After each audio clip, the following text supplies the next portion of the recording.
прошлом видео мы обсудили сюжетные миссии по фильму, но так и не ответили на вопрос, а в чем же причина ссоры между Питером и МД? В фильме камнем преткновения в отношениях стала Гвен Стейси, но в игру нам ее так и не завезли. Однако разработчики выкрутились и добавили другую пассию паучка, а именно черную кошку. Всем привет, с вами снова Спайди Санта, и мы торжественно пересекаем экватор масштабного разбора по игре Человек-паук 3. Прежде чем мы начнем, я бы хотел сказать несколько важных слов. Во-первых, я хотел бы поблагодарить моих подписчиков. Однажды мне в голову пришла идея. А вот бы найденные текстовые реплики зазвучали голосом Ильи Бледного, который в официальном дубляже подарил свой голос паучку. И знаете, после обращения к подписчикам мы осуществили эту задумку. И это ваша заслуга, друзья. Все, чьи никнеймы сейчас изображены на экране, спасибо вам. Вы самые крутые подписчики во всем Ютубе. Во-вторых, изначально вместе с Акиросом мы планировали к этому времени уже запустить вырезанные миссии из Xbox версии игры и наложить поверх записанные реплики, чтобы воссоздать катсцены так, как они изначально должны были выглядеть. Но, к сожалению, мы не успели до конца решить этот вопрос, поэтому сегодня реплики будут сопровождаться лишь нарисованными анимациями. Но мы обещаем, что не сдадимся и продолжим решать эту проблему. Если что-то уже изменилось, то сейчас здесь выскочит подсказка. Ну и в-третьих, друзья, поздравляю вас с новым 2022 годом. Я знаю, как горячо вы ждали этот ролик, аж целых 1,5 года. Я решил, что это будет лучший для вас подарок. Поехали! Как я уже упомянул, в фильме была слегка иная концепция, которую решили в игре изменить. Ведь показать взаимоотношения МД и Гарри, да еще и приплести сюда Стейси, это пришлось бы делать через кучу нудных катсцен, что геймплейно выглядело бы скучно. Поэтому создатели нашли выход и заменили Гвен на Фелицию Харди. Но в итоге, к сожалению, кошку вырезали, а об остальных связанных с ней моментах в игре не позаботились. Ведь если вы помните, Питер ссорится с МД по сути на пустом месте. Да, конечно, все можно свалить и на черный костюм, но эта причина скучнее, чем то, что изначально планировалось. В файлах игры были найдены 6 миссий, связанных с Фелицией Харди, и называлась эта сюжетная линия «Черный кот». К сожалению, названий у этих миссий нет. Изучая соответствующие файлы, можно сделать вывод, что до наиболее поздней стадии разработки добрались 1-я, 3-я и 6-я миссия с черной кошкой. Судя по данным строчкам, эти миссии с черной кошкой были на том же уровне готовности, что и, к примеру, миссии Коннорс 2 или Скорпион 1. Остальные же были вырезаны на начальном этапе разработки. То есть, если бы мы в итоге получили сюжетную линию с кошкой, то она бы длилась на протяжении 3 миссий. Также миссия с Фелицией Харди встречается в сюжетной линии по желанию, и называется она Леди Кошка. Также, изучив файлы, мы видим, что шифр у миссии с черной кошкой был MGX, где X это номер миссии. Префикс M относит данную миссию к разряду основных наряду с миссиями про бомбера, ящера и так далее. О да, разработчики явно делали ставки на эти миссии. Что же должно быть у сюжетной линии? Главные персонажи, особые противники, индивидуальная музыкальная тема, специальные локации и токен для хедера. Давайте пробежимся по каждому пункту. Главный персонаж это непосредственно черная кошка, и планировались 2 ее модельки. Фелиция в супергеройском обличии и Фелиция в гражданском. Анализируя файл по желанию 10, мы видим, что вместо модельки Фелиции в гражданском ничего, просто пусто. То есть модельку кошки в гражданском сделать не успели. А вот второй модельке очень даже повезло, и лежит она в файле Location Black Cat 1. В портфолио дизайнера, который работал над персонажами из данной игры, можно найти модель черной кошки, ее отрендеренную версию и рендер в полный рост, а также рендер в анимированной версии.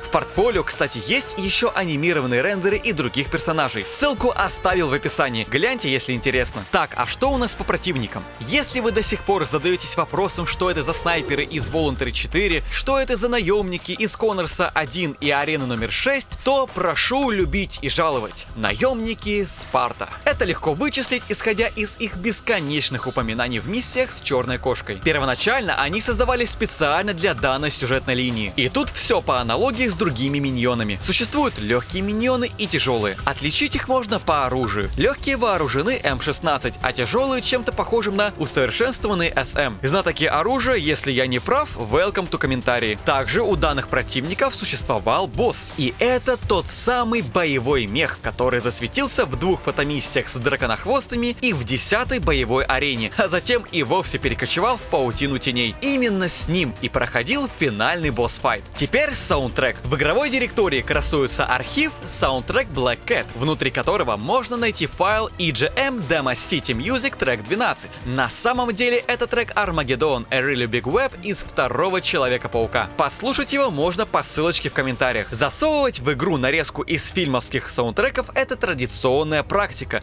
как минимум для игр про Человека-паука. Разработчики нарезают такие моменты из саундтрека, чтобы передать желаемый тон, а композитор затем пишет трек в поставленных рамках. Например, при обзоре карты города в старшей версии 4-го Паука также играет саундтрек из 2-го Паука. Кстати, а вы уже видели первую часть разбора старшей версии 4-го Паучка? Если нет, то бегом исправляйте, ведь 2-я часть в активной разработке. Идем дальше. На очереди локации. Всего упоминаются 3 локации: убежище, ограбление банка и ателье. С банком все просто. Он у нас один в игре, и это банк из Bank Robbery 7. Про ателье я ранее уже рассказывал. Это вырезанный интерьер K04I01. В каком именно здании оно находилось, неизвестно, но я предполагал, что вот в этом. Но давайте в данном видео для визуализации будем использовать интерьер вот этого бутика из сладкой отравы. Что же насчет убежища, тут есть одна догадка. Мы помним, как первая боевая арена воспроизвела вырезанный финал схватки с Апокалипсисом, который позже подтвердился в миссии Апокалипсис 8. Логичный вопрос: а могли ли разработчики по тому же принципу воспроизвести часть вырезанной миссии с Черной Кошкой в 6-й арене? Но вот вы только посмотрите, насколько органично наемники смотрятся на данном складе. Думаю, изначально он создавался под спартанцев, а уже затем, после того, как Фелицию вырезали, склад передали сладкой отраве, чтобы интерьер зря не пропадал. Предлагаю для визуализации использовать данный склад. А также напомню, что есть еще некий склад в доках, откуда азиаты похищали меха. Думаю, эта локация также могла быть связана с наемниками. Ну и наконец, токен. В файлах данной игры нет никакой информации о нем, поэтому я взял фотографию кошки из портфолио дизайнера и с помощью фотошопа я стилизовал ее под классический для данной игры токен. Давайте его и будем использовать в данном видео для визуализации. А теперь предлагаю подробнее рассмотреть сюжет, описанный в файлах. Судя по отношению паука к кошке и маленькой детали в Voluntary 10, на нем точно был надет черный костюм. Давайте будем иметь это в виду. Ваш покорный слуга любезно перевел весь найденный текст с английского на русский, а маэстро Илья Бледный в паре с Галиной Лебединской озвучили описанные в файле реплики. Черный кот 1. Этого в расход! Огонь по моей цели! Интересно, кто же эти ребята? Я лучше продолжу патрулировать эту территорию.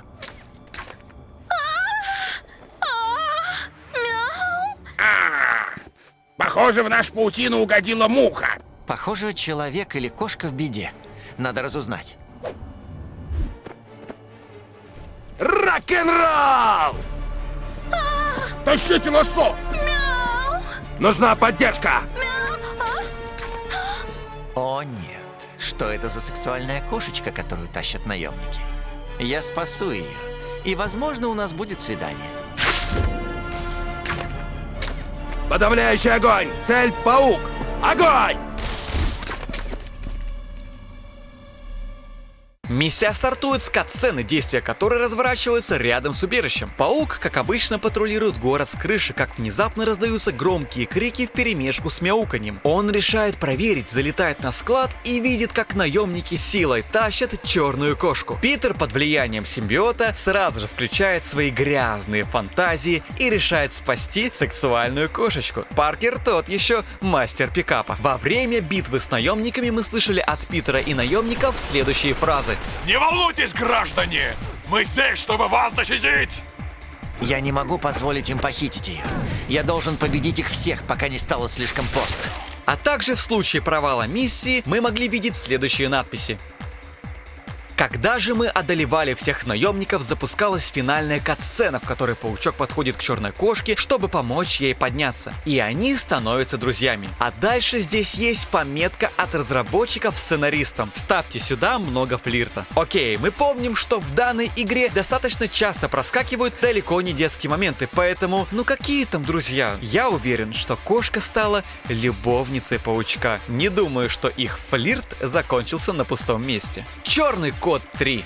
В данной миссии реплики отсутствуют и есть лишь описание сюжета. Паук навещает черную кошку, которая рассказывает Питеру о происходящем ограблении. Но подвох в том, что наемники почему-то нападают на грабителей. Паучок тут же направляется к месту ограбления банка. Питер прибывает на место происшествия, и мы видим, как спартанцы сражаются с грабителями банка, пытающихся просто убежать от наемников, которые сошли с ума. Паучок справляется с наемниками и помогает грабителям, но при этом он их ловит, ведь все-таки они пытались ограбить банк. Миссия заканчивается катсценой, в которой паучок беседует сам с собой. Он рассуждает, насколько сильны эти наемники, и говорит о том, что их необходимо остановить, прежде чем они нападут на кого-либо еще. И после одной из этих миссий мы получали подсказку, что можем отыскать ателье в швейном квартале. Находя данную локацию, запускалась сайд-миссия с черной кошкой. Как я уже упоминал ранее, запустить ее не удалось, поэтому, основываясь на найденных задачах и отправив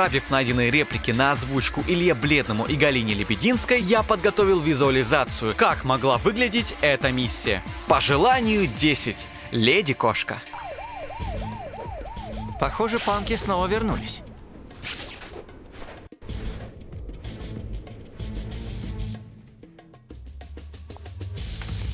Вы в порядке? Эти панки обнесли кассу и украли мои костюмы. Займешься ими, паучок? Я должен поймать их, прежде чем они уйдут. Никаких панков тут не чувствую. Проверим другое место.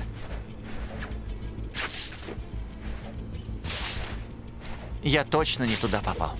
Я должен вернуться и проверить другое место.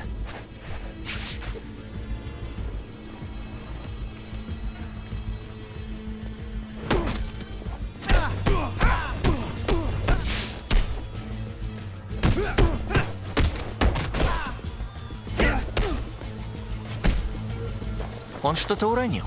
Нужно подобрать.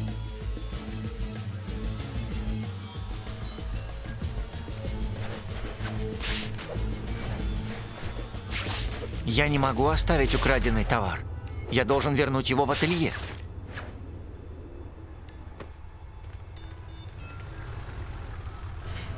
А теперь верну украденные вещи обратно в ателье.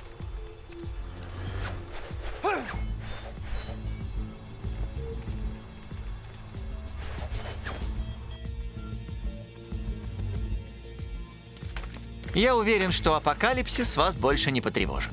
О, спасибо, симпатяга. Ты был просто великолепен. Если бы я смогла тебя как-нибудь отблагодарить, просто дай мне знать. Раз уж ты об этом заговорила, мне действительно нужен черный галстук. Намечается важное свидание, дорогуша. Ха-ха. Не переживай. Я что-нибудь подберу для тебя.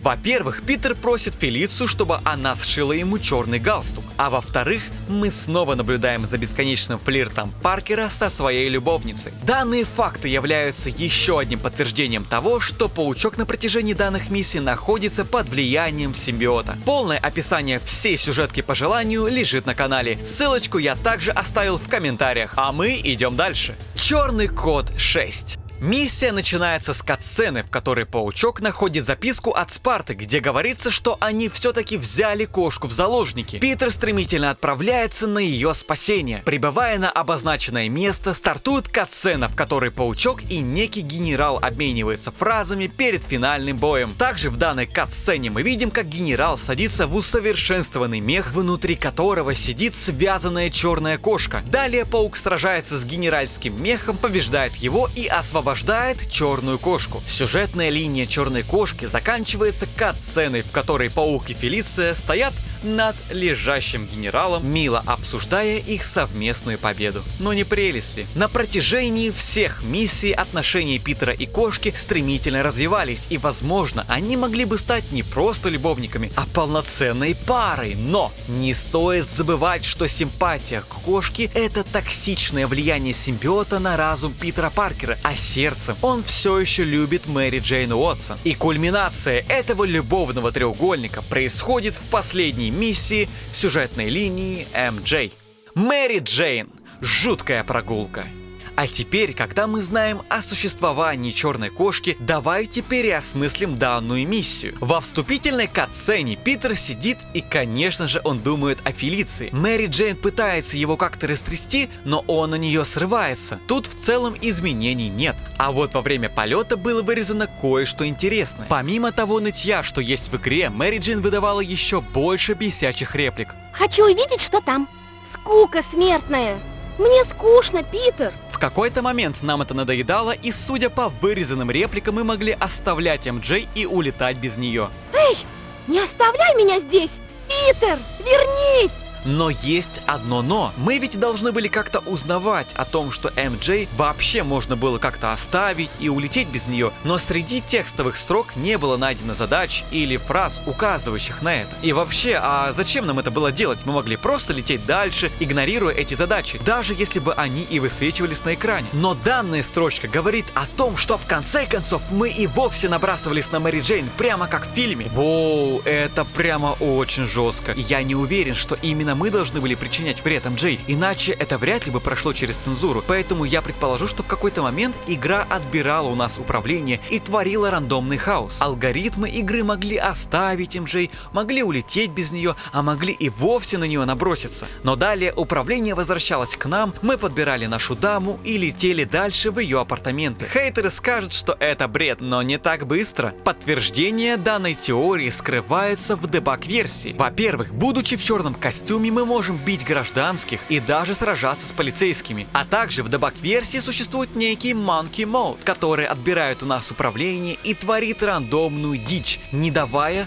нам вмешиваться. К сражению с полицейскими мы еще позже вернемся, но применение режима Monkey Mode я нигде не встречал. Поэтому все ведет к тому, что данная теория верна. Нет, ну вы представляете, это же самый лучший способ показать борьбу Питера с черным костюмом. Симбиот отбирает у нас управление, отбирает контроль над разумом Питера, и это мы ощущаем через блокировку управления искусственным интеллектом игры, коим является, по сути, симбиот. Это же просто гениально! Блин, Триарч, зачем вы это вырезали? И когда мы окончательно сходили с ума, то получали данную подсказку. Конец этой строчки намекает на вероятную правдивость моей теории. Ну и в конце концов, Питер сам озвучивает Мэри Джейн причину, по которой он вышел из себя в этот вечер. Мне нужна девушка, способная быть со мной наравне. Девушка, способная быть наравне? Тот и дурак догадается, что Питер говорит о черной кошке. Далее паучок доставляет Мэри Джейн домой, они ссорятся, и Питер понимает, что все это достигло точки кипения. В конце концов, он отправляется в церковь, сбрасывает симбиотический костюм, и о том, что было дальше, мы уже говорили в прошлом видео. А сейчас я предлагаю обсудить еще один небольшой нюанс касательно кошки. Друзья, небольшой вопрос, а не возникло ли у вас чувство дежавю, пока я это все вам рассказывал? Выбор Питера между Фелицией и Мэри Джейн, тесное общение с кошкой за спиной у своей девушки под влиянием симбиота, наемники двух видов, боевой мех, внутри которого сидит солдат, а также мания охоты наемников на зараженных людей. Я же сейчас описал одновременно и сюжет вырезанных миссий из Третьего Паука, и сюжет реализованных миссий из Паутины Теней. Наверное, это первый раз за все выпуски масштабного разбора, где я больше радуюсь, чем огорчаюсь. С одной стороны, вырезав сюжетную линию с черной кошкой, разработчики лишили нас ключевой причины ссоры Питера и Мэри Джейн и дополнительного раскрытия влияния симбиота на Человека-паука.